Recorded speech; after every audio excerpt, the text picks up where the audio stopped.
அல்ஹம்துலில்லாஹ்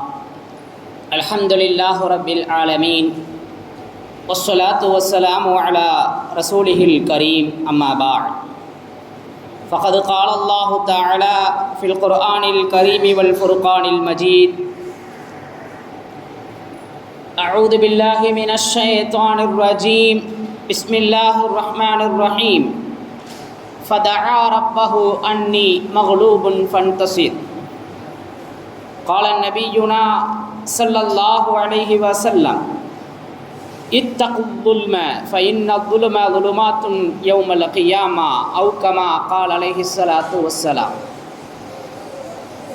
سبحانك لا علم لنا إلا ما علمتنا إنك أنت العليم الحكيم رب اشرح لي صدري ويسر لي أمري واحلل عقدة من لساني يفقهوا قولي اللهم صل على سيدنا نبينا مولانا محمد طب القلوب ودوائها وعافية الأبدان وشفائها ونور الأبصار وضيائها وعلى آله وصحبه وسلم صدق الله العلي العظيم. அருளாளன் அன்பாளன் அல்லாஹுவின் திருப்பெயரால் இந்த ஜும்ஆவுடைய உரையை ஆரம்பம் செய்கிறேன். அன்பும் அருளும் ஆசியும் ஆதரவும் ஆருயிர் நாயகம் அன்னலம் பெருமானார் ஸல்லல்லாஹு அலைஹி வஸல்லம் அவர்களின் மீதும் அன்னாரின் வழி வாழ்ந்த வாழுகின்ற வாழப்போகின்ற குறிப்பாக இந்த ஜும்ஆவுடைய தினத்தை அலங்கரிக்கின்ற அனைத்து நல்லுள்ளங்களின் மீதும் உண்டாவதாக. பேரன்பிற்குரிய பேரருளாளரின் பேரருள் எல்லா முஸ்லிம்களின் மீதும் உண்டாகட்டுமாகுக. அன்பிற்குரிய அல்லாஹுவின் நல்லடியார்களே, முஃமின்களே, அநீதிக்கு எதிரான சூழ்நிலைகளை விட்டும் அல்லாஹ் நம்மை பாதுகாப்பானாக. யாருக்கும் அநீதி செய்வதை விட்டும் அல்லாஹ் நம்மை பாதுகாப்பானாக.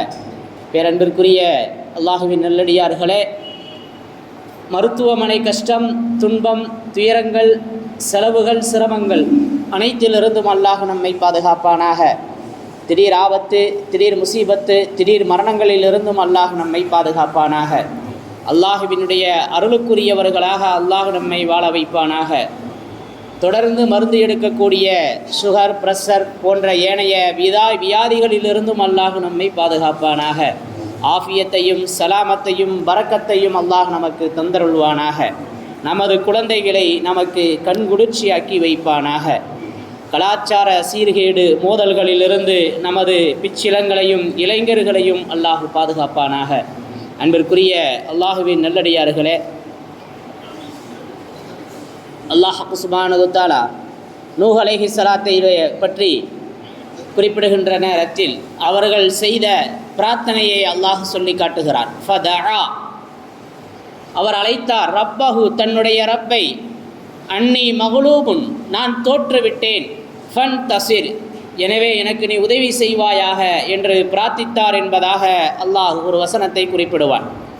உண்மையிலேயே அநீதி இழைக்கப்பட்டவர்களின் துஆவாக இது இருந்து கொண்டிருக்கிறது. யார் இந்த பிரார்த்தனையை செய்கிறார்களோ, அநீதி இழைக்கப்பட்டு அதற்கு எதிராக இந்த வார்த்தையை சொல்கிறார்களோ, நிச்சயம் அல்லாஹ் அதற்கு குரல் கொடுப்பான், நிச்சயம் அதற்கு அல்லாஹ் பதிலளிப்பான். அநீதி இழைத்தவரை அல்லாஹ் தண்டிப்பான். அன்பிற்குரியவர்களே, இன்று நாம் பார்க்கின்றோம், உலகம் முழுவதுமே அநீதிக்கு எதிரான ஒரு சூழ்நிலையில் தான் திரண்டிருக்கிறது. ஊடக ரீதியாக ஊடக வன்முறையிலே அநீதிக்கு எதிரான குரல்கள் வியப்பித்திருக்கிறது. அந்த அநீதிதான் உண்மை என்பது போல காட்சியளிக்கிறது. அதிகார துஷ்பிரயோகம், அதிகாரம் கையில் இருப்பதின் காரணமாக நலிந்தவர்களை, அதிகாரமில்லாதவர்களை நசுக்கப்படுகின்ற சூழல்கள் ஏராளமாக இருக்கிறது. அந்த அடிப்படையில் சமீபத்தில் கூட நலிந்தவர்களாக சிறுபான்மையினர்களாக இருக்கக்கூடிய நம்மின் மீதும் இந்திய வரலாற்றில் மூன்றாவது மிகப்பெரிய சொத்துக்கு சொந்தக்காரர்களாக இருக்கக்கூடிய நம்மை, நமது சொத்துக்களை அபகரிப்பதற்கான அநீதியான சட்டமாகத்தான் இந்த வக்ஃப் திருத்த சட்டம் இருந்து கொண்டிருக்கிறது. அன்பிற்குரியவர்களே, அதே நேரத்தில் இது மாதிரியான இந்த சூழ்நிலைகளில் ஏன் இது மாதிரியான சட்ட திருத்தங்கள் ஏற்படுகிறது என்பதையும் நாம் கொஞ்சம் சிந்திப்பதற்கு கடமைப்படுகின்ற நேரத்தில் அவரவருக்குரிய பொருள்கள் அதற்கு பயன்படுத்தப்பட வேண்டும். அதற்கு மாற்று செய்துவிடக்கூடாது என்பதை நாம் கொஞ்சம் நினைவில் கொள்ள வேண்டும். அன்பிற்குரிய அல்லாஹுவின் நல்லடியார்களே, யூத பயங்கரவாதம் என்று சொல்வார்கள். யூதர்கள் 75 ஆண்டுகளாக அரபு முஸ்லிம்களுக்கு சொந்தமான பலஸ்தீனத்தை அபகரிப்பதற்கு சூழ்ச்சி செய்கிறார்கள். அந்த யூத பயங்கரவாதம் உண்மையிலேயே இன்று உலகை வியப்பித்திருக்கிறது. இஸ்லாமிற்கு சொந்தமாக இருக்கக்கூடிய பலஸ்தீனை அபகரிக்கிறார்கள். அபகரிப்பு என்று தெரியும், ஆனால் பல நாடுகள் அதை ஆதரிக்கிறது. இதுதான் அநீதிக்கு துணை போவதாக இருந்து கொண்டிருக்கிறது. இப்படியாக உலக வரலாற்றிலே நாம் எடுத்துக்கொண்டாலும், இந்திய வரலாற்றிலே எடுத்துக்கொண்டாலும், அல்லது நமது ஊரினுடைய சூழ்நிலைகளிலே நாம் எடுத்துக்கொண்டாலும் பலவாறாக அநீதிக்கு எதிரான ஒரு குரல் இருந்து கொண்டே இருக்கிறது. அன்பிற்குரியவர்களே, எனவே நாம் அநீதிக்கு பயப்பட வேண்டும். இத்தகுல் லுல்ம, நபி ஸல்லல்லாஹு அலைஹி வஸல்லம் சொல்லுவாங்க, இத்தகுல் லுல்ம, அநீதியை பயப்படுங்கள்.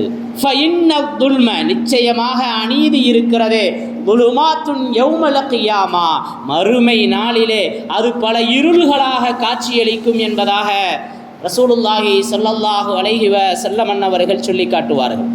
அன்பிற்குரிய அல்லாஹுவின் நல்லடியார்களே, எனவே அநீதிக்கு எதிரான போங்கு என்பது நிச்சயம் நாம் சீர்தூக்கி பார்க்கப்பட வேண்டியது.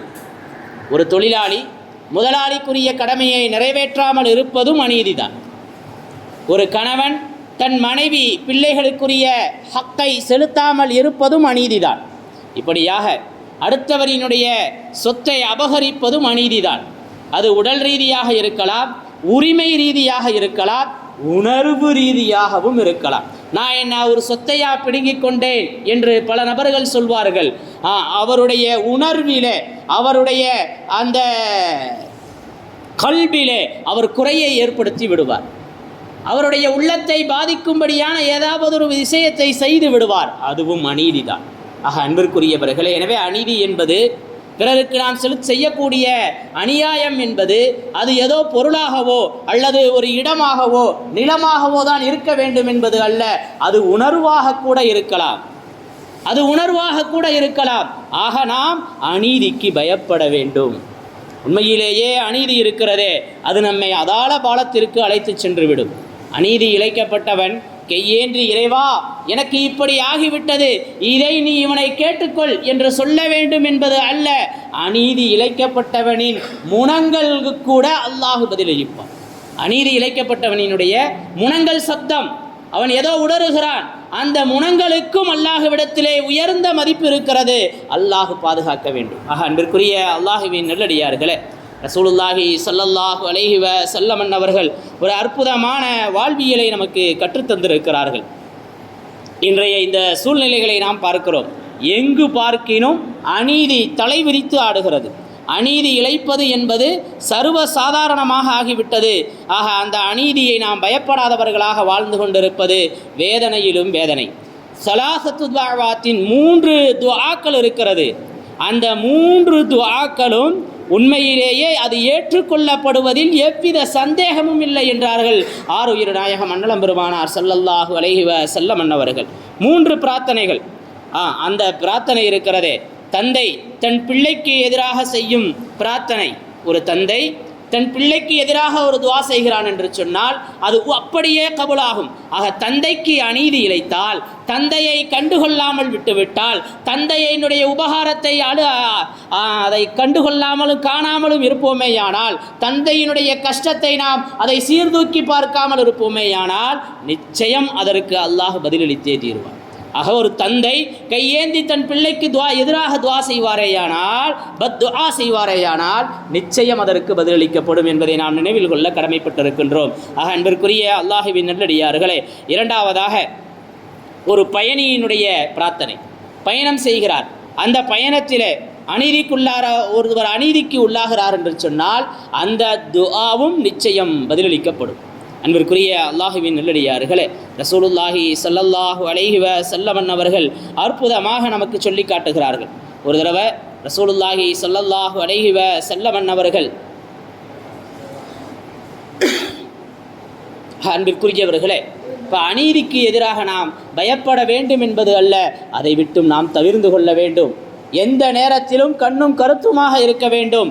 அநீதிக்கு எதிரான அந்த விஷயம் இருக்கிறதே நிச்சயமாக நம்மை பாழ்படுத்திவிடும், நம்மை அழிவில் கொண்டு போய் சேர்த்துவிடும். ஒரு பெண்மணி ஒரு சஹாபியுடைய வீட்டினுடைய விஷயத்திலே வந்து முறையிடுகிறார். என்னுடைய இடத்தை இவர் அபகரித்து கொண்டார் என்பதாக வழக்கு விசாரணைக்கு வருகிறது. என்னுடைய இடத்தை இவர் அபகரித்து கொண்டார் என்று அந்த பெண்மணி சொன்னவுடனே இந்த மனிதர், யா அல்லாஹ், இந்த பெண்மணி எனக்கு எதிராக இவர் வழக்கு தொடுத்திருக்கிறார், எனவே நீ இவளுக்கு நீயே பதில் சொல் என்று துஆ செய்து இவருடைய கண்கள் பறிக்கப்பட்டு விட வேண்டும். என்னின் மீது இவள் பொய் சொல்லி இருந்தால் இவளுடைய கண்கள் பறிக்கப்பட வேண்டும், இவள் இருக்கும் இடத்திலேயே இவருடைய புதைகுழி ஆகிவிட வேண்டும் என்று பிரார்த்திக்கிறார். அப்படியே வாழ்நாளிலே அந்த பெண்மணியினுடைய கண்கள் பறிக்கப்பட்டு விட்டது. சயீதினுடைய அந்த துஆ கபூலாகிவிட்டது. சயீதுக்கு நான் செய்த அநீதம் அவருடைய துஆவை கபூலடைய செய்தது, எனவே என் கண் பறிக்கப்பட்டது என்று அவள் சொன்னாள் என்பது வரலாறு. அது மட்டுமல்ல, அவள் வீட்டுக்குள்ளேயே தட்டு தடுமாறி சுவர்களை தடவிக்கொண்டு நடந்து கொண்டிருந்தால் அதே நேரத்தில் அங்கு இருந்த ஒரு கிணற்றிலே தவறி விழுந்தவள் அந்த கிணறே அவளுக்கு சவக்குழியானது என்பதாக வரலாறு பதிவு செய்திருக்கிறார். ஆக அன்பிற்குரியவர்களே, எனவே அநீதி என்பது நிச்சயம் நாம் அதை கொஞ்சம் சீர்தூக்கி பார்க்க வேண்டும், அதில் கொஞ்சம் நாம் கவனமாக இருக்க வேண்டும், அதில் நாம் அசட்டையாகிவிடக் கூடாது என்பதை நாம் நினைவில் கொள்ள வேண்டும். நாம் எடுத்து வைத்த ஒரு காரியம் அது தாமதமாகிறது, அது நடப்பதற்கு இயலாமல் போகிறது என்று சொன்னாலும் கூட அதுவும் அநீதியினுடைய வெளிப்பாடாக இருக்கும், அதுவும் அநீதியினுடைய வெளிப்பாடாக இருக்கும். ஆக அன்பிற்குரிய அல்லாஹுவின் நல்லடியார்களே, இப்படி அநீதியினுடைய பட்டியலும் அதனுடைய பாதிப்புகளும் நீண்டு கொண்டிருக்கிறது. அன்பிற்குரியவர்களே, ரசூலுல்லாஹி ஸல்லல்லாஹு அலைஹி வஸல்லம் அவர்களினுடைய மிகப்பெரிய துஆவை பெற்ற சஅத் இப்னு அபி வக்காஸ் ரலியல்லாஹு தஆலா அன்ஹு அவர்கள் கூஃபாவினுடைய ஜனாதிபதியாக இருக்கிறார்கள். கூஃபாவினுடைய ஜனாதிபதியாக இருக்கின்ற நேரத்தில் உமர் ரலியல்லாஹு தஆலா அன்ஹு அவர்களிடத்திலே வந்து, இந்த மாதிரி உங்களுடைய ஜனாதிபதி தொழுகையை தவறாக தொழுக வைக்கிறார், அவர் தொழ வைப்பது சரியில்லை என்ற ஒரு குற்றச்சாட்டை சுமத்துகிறார்கள். இப்பொழுது இது உண்மைதானா என்று ஆய்வு செய்வதற்கு ஒரு குழுவை அன்றைய ஆளுநர் ஜனாதிபதி அவர்கள் கூஃபாவிற்கு அனுப்பி வைக்கிறார்கள். வந்த மனிதர் ஒவ்வொருவரிடத்திலும் விசாரிக்கிறார். கலீஃபா சஅத் இப்னு அபி வக்காஸ் அவர்களை பற்றி, அங்கு இருக்கக்கூடிய அந்த மனிதரை பற்றி, அந்த ஆளுநரை பற்றி ஒவ்வொருத்தரிடமும் விசாரணை செய்கிறார். அனைவருமே நல்ல விதமாக சொல்கிறார்கள். ஒவ்வொரு பள்ளிக்கும் செல்கிறார். இவர் எப்படி தொலை வைக்கிறார் என்று கேட்கிறார். வந்தவர்கள் அற்புதம், அவருடைய தொலை வைப்பு அற்புதம் என்று சொன்னார்கள். உஹது யுத்தகலத்திலே சஅத் இப்னு அபி வக்காஸ் ரலியல்லாஹு தஆலா அன்ஹு அவர்களுக்காக நபி பெருமானார் ஸல்லல்லாஹு அலைஹி வஸல்லம் அவர்கள் பிரார்த்திப்பார்கள், இறைவா, சஅதினுடைய எல்லா துஆக்களையும் நீ கபூல் செய்ய வேண்டும் என்ற துஆவிற்குரியவராக அவர் இருந்தார். எனவே சஅத் இப்னு அபி வக்காஸ் ரலியல்லாஹு தஆலா அன்ஹு அவர்களுடைய துஆ உடனே கபூலாகக்கூடியதாக இருந்தது. அங்கு ஒரு மனிதர் இப்படி சொன்னார், நீங்கள் இப்படி கேட்பதன் காரணமாக நான் ஒரு உண்மையை சொல்கிறேன் என்று சொல்லி சஅத் இப்னு அபி வக்காஸ் ரலியல்லாஹு தஆலா அன்ஹு அவர்களுக்கு எதிராக எழுந்து அவர் குறிப்பிடுகிறார். நான் சுருக்கமாக சொல்கிறேன், சஅத் அவர்கள் படையை அனுப்பும் போது அதனுடன் செல்ல மாட்டார், பொருட்களை பங்கிடும் போது சமமாக பங்கிட மாட்டார், அவர் தீர்ப்பளிக்கும் போது நியாயமாக நடந்து கொள்ள மாட்டார் என்பதாக உசாமா பின் உகாதா என்ற மனிதர் எழுந்து நின்று சஅத் இப்னு அபி வக்காஸுக்கு எதிராக குரல் கொடுக்கிறார். சஅத் இப்னு அபி வக்காஸுக்கு எதிராக அநீதியான ஒரு தகவலை பதிவு செய்கிறார். இதை கேட்ட சஅத் ரலியல்லாஹு தஆலா அன்ஹு அவர்கள், அறிந்து கொள்ளுங்கள், அல்லாஹுவின் மீது சத்தியமாக 3 பிரார்த்தனைகளை நான் செய்ய போகிறேன். அல்லாஹுவின் மீது சத்தியமாக 3 பிரார்த்தனைகளை நான் செய்ய போகிறேன் என்று சொல்லிவிட்டு அவர்கள் இப்படி பிரார்த்திப்பார்கள், இறைவா, உன்னுடைய இந்த அடியார் என்னை பற்றி குற்றம் சாட்டுகிறார், உன்னுடைய இந்த அடியார் பொய் சொல்லி இருந்தால் பகட்டுக்காக புகழுக்காக மக்கள் நம்மின் மீது கவனம் செலுத்த வேண்டும், மக்களுடைய பார்வை நம்மின் மீது பட வேண்டும் என்பதற்காக இவர் இப்படி பொய் சொல்லி இருந்தால், இவருடைய வாழ்நாளை நீட்டித்து கொடு, அந்த நீண்ட நாள் வாழ்றாருல அதில் இவர் தள்ளாமையில் தள்ளப்பட வேண்டும், குடுகுடு கிழவனாகி ரொம்ப சிரமப்படும், அல்லாஹ் பாதுகாக்கும். அல்லாஹ் இது போன்ற சூழ்நிலைகளை விட்டும் பாதுகாக்க வேண்டும். நிறைந்த ஆயுள் வேண்டும், அந்த நிறைந்த ஆயுள் தள்ளாமையிலிருந்து பாதுகாக்க வேண்டும். அந்த நிறைந்த ஆயுளில் அதிகமான அமல்கள் செய்ய வேண்டும். அமலில்லாத நீண்ட ஆயுளும் அது வெற்று, அது வெறும் காற்று ஊதப்பட்ட பலூன் போல. அல்லாஹ் பாதுகாக்க வேண்டும். இப்போ சாது இப்னு அபி வக்காஸ் ரலியல்லாஹு தஆலா அன்ஹு இப்படி பிரார்த்திக்கிறார்கள். ஆக இந்த மனிதருக்கு நீண்ட ஆயுள் கொடுக்கப்படணும், அந்த ஆயுளில் இவர் தள்ளாமையில் தள்ளப்படணும், இழிவடைந்து ஏழ்மையான நிலையிலே இவர் சோதனைக்கு உள்ளாக்கப்பட வேண்டும் என்று பிரார்த்தித்தார். அப்படியே ஆனது. நீண்ட காலம் அவர் வாழ்ந்தார். அவருடைய புருவங்கள் எல்லாம் தொங்கி போய் கண் தெரியாத அளவிற்கு தொங்கி போனது. அப்படி கிழவனாக அவர் வாழ்ந்தார். அந்த தெருக்களிலே சாலைகளிலே செல்லக்கூடிய அடிமை பெண்களை சில்மிசம் செய்து இழிவான முறையிலே பல சோதனைக்கு ஆளாக்கப்பட்டு பல துன்பத்திற்கு ஆளாக்கப்பட்டு அவர் இறந்து போனார் என்பதாக வரலாறு பதிவு செய்திருக்கிறார். இப்படியாக அநீதி இழைக்கப்பட்டவருக்கு எதிரான அந்த துஆ உண்மையிலேயே பயப்படப்பட வேண்டியது. அநீதிக்கு எதிரான அந்த பிரார்த்தனை உண்மையிலேயே மிகவும் வீரியம் உள்ளது. அல்லாஹ் பாதுகாக்க வேண்டும். யாருக்கும் எந்த சூழ்நிலையிலும் நாம் அநீதி செலுத்தி விடக்கூடாது. அது எந்த ரீதியில் நம்மை தாக்கும் என்பது நமக்கு தெரியாது.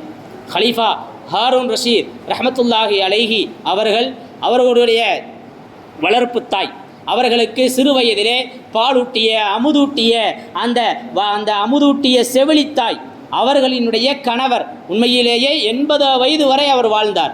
அவரின் மீது ரொம்ப கண்ணியம் வைச்சிருந்தார். ஒரு வகையில் மன்னர் ஹாரூன் ரஷீத் பாதுஷா ரஹ்மத்துல்லாஹி அலைஹி அவர்களுக்கு வளர்ப்பு தந்தையாகிறார்.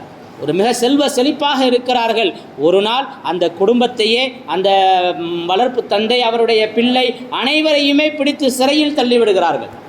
சிறையில் தள்ளிடுறாங்க. ஏன் சிறையில் தள்ளினாங்க? அவருடைய சொத்துக்கள் எல்லாம் பறிக்கப்பட்டது. அது அரசு கசானாவிலே சேர்க்கப்படுகிறது. ஏன் தள்ளினாங்கன்னு தெரியலை. அவருடைய மகனும் அவருடைய தந்தையும் சிறைச்சாலையிலே சொல்லாலான துன்பத்திற்கு ஆளாகிறார்கள். தொழுகைக்காக தயாராக வேண்டும். தந்தை வயதாகி இருக்கிறார். மகன் அந்த சிறையில் இருக்கக்கூடிய தந்தைக்கு பணிவிடை செய்கிறார்.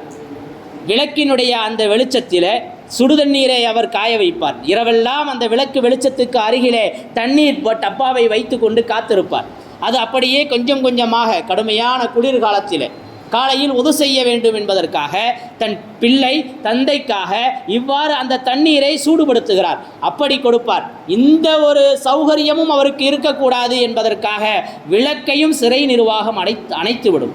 இவ்வளவு கஷ்டங்கள்.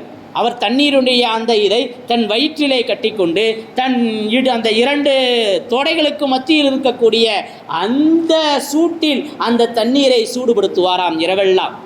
இந்த அளவிற்கு தந்தைக்காக அவர் ஹிதுமத் செய்தார். ஒரு நாள் தந்தையிட்ட கேட்டார், தந்தையே, நாம் எதற்காக சிறையில் அடைக்கப்பட்டோம்? மன்னர் ஹாரூன் ரஷீத் பாதுஷாவினுடைய வளர்ப்பு தந்தையிடத்தில் அவருடைய மகன் கேட்கிறார், நாம் எதற்காக சிறையில் அடைக்கப்பட்டோம் என்று. தந்தை சொன்னார், நாம் பல இரவுகள் நிம்மதியாக தூங்கினோம். நாம் இழைத்த அநீதியின் காரணமாக பல நபர்கள் பல இரவுகள் தூங்கவில்லை. அந்த தூக்க கெடுதிதான், அந்த அநீதிதான் இவ்வாறு செய்துவிட்டது.